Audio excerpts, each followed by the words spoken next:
Committee Secretary, are you here? Can you put this on record or send and then send someone from the Blue Ribbon Committee to go upstairs sa office po ni Senator Robin Padilla para to inquire the good senator kung sasamahan niya ba yung 18 bodyguards dito sa Blue Ribbon hearing.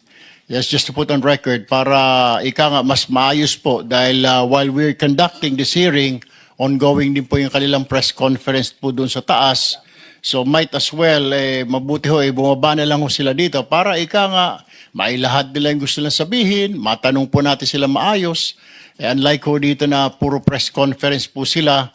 So Committee Secretary, I'm directing you to send one of your staff or your personnel to invite or to ask Senator Robin Padilla, inquire if they're still interested coming down here sa Blue Ribbon hearing po natin. Para malinaw po on record lahat. Hindi po yung bisita po natin ni Senator Robin Padilla yung 18 bodyguard na yon at si Attorney Baligod at nagbibigay na sa 5th floor, nagbibigay po ng press conference.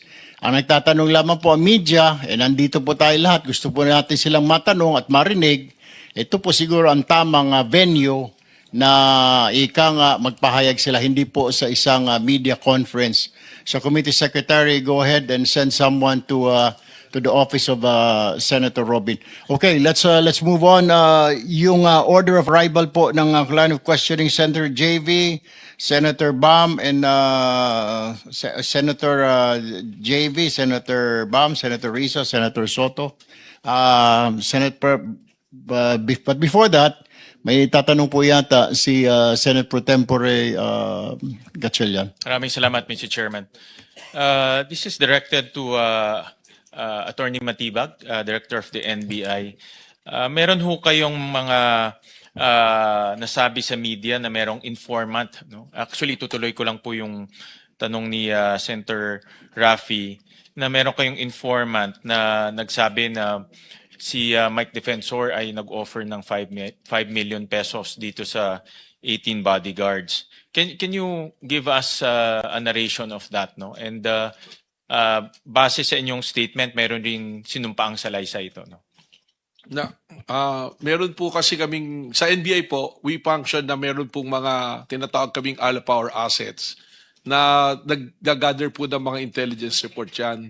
So, he came across dito po sa parang, hindi po son-in-law talaga, but he is a partner of the daughter nung isa sa mga, sa 18 na bodyguards. I think siguro for purposes na mas malinaw, pwede ko na rin sigurong banggitin yung pangalan. Total, napadala naman na siya ng nasabi. Actually, tatanong ko nga ano yung pangalan niya. Si Anselmo Taberdo po, yung isa sa Marines, na yung may anak siya, at partner niya po itong nakausap ng ating mga ahente.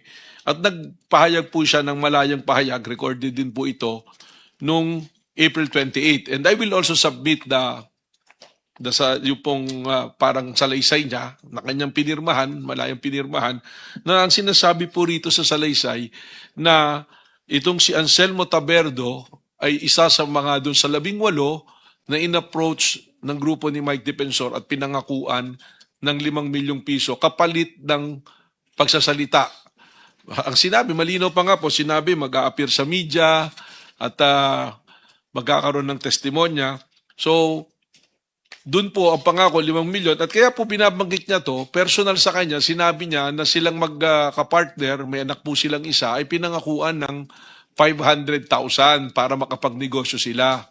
So, ngayon, nung tinatanong yung 500,000, doon po naikwento na ang naibibigay pa lang daw ay 700,000 pero eventually, bumalik po siya nung May 6 sa aming pong tanggapan para magdagdag pa ng kanyang testimonya at nilinaw niya na hindi pa pala nabibigay talaga yung 700,000, 350,000 pa lang yung nabigay at utay-utay pa po itong naibigay.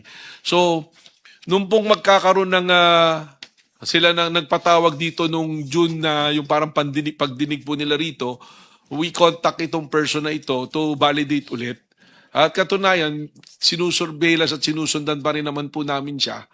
Kasi nga po, kaukibat nito, nagpadala lang kami ng subpoena kay Mike Defensor at kun po kay Anselmo Taberdo para pagbigay linaw po dito sa testimonya nitong tao na ito. Yun po yung sinasabi natin, Mr. Chair, na lahat po ng papasok na ebidensya sa amin sa NBI ay binibigyang halaga namin at amin pong sinusundan.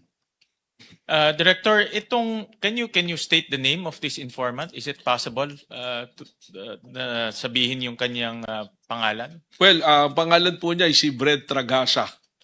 Siya ay 28 years old. Fred Ragasa. Opo, Brent po. And pwede rin po ba siyang dalhin dito para magbigay ng personal Yun po ang testimony? pinapabalidate namin kung kasi tinatawag ang huling pakikipag-usap po sa aming mga investigador ay tinatawagan siya ngayon nito ni Anselmo Taberdo. Is he willing to come here to give his testimony? Ialamin po namin. Yun po itanong namin dahil nung po siya ay kinuha na namin ulit ng testimonya, mukhang sumasabay na tinatawagan siya bigla po ng grupo Ano nila. ang motibo naman itong taong to? No? Gusto kong malaman bakit siya biglang nagbigay ng ganitong information considering na parang son-in-law siya. Tinitingnan po namin, base sa kwento niya, mukhang meron ng diferensya yung magka-partner at siya ngayon yung may dala dun sa anak niya. So parang may personal reason po na tungkol dun sa kanilang relasyon. At maaari yung isang dahilan ay pinag-iisipan, hindi dumating yung talagang pangako na 500,000 bilang parte dun sa makukuha dapat na 5 milyong piso. Yung parang may, because of that personal circumstance, Maaari yun po ang dahilan. nagsalita siya doon. And based on your analysis, itong informant ba is a credible witness? Itong si Ragasa, si Mr. Ragasa. Pag binalidate po yung kanyang personal circumstances at relationship, maaari po talagang napagkwentuhan. Doon na nga po, Mr. Chair, pumapasok yung aming kagustuhan na ipatawag si Anselmo Taberdo at si Mike Defensor para po mas mabigyang linaw yung testimonyang ibinibigay po nitong tao na ito.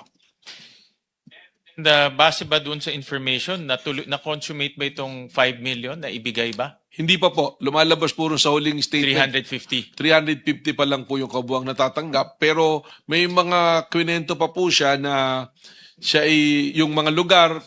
Kaya po nagkaroon ng credibility at sinundan namin. Yung mga lugar na binabanggit kung nasaan yung 18, tumutugma po rin sa kanyang istorya.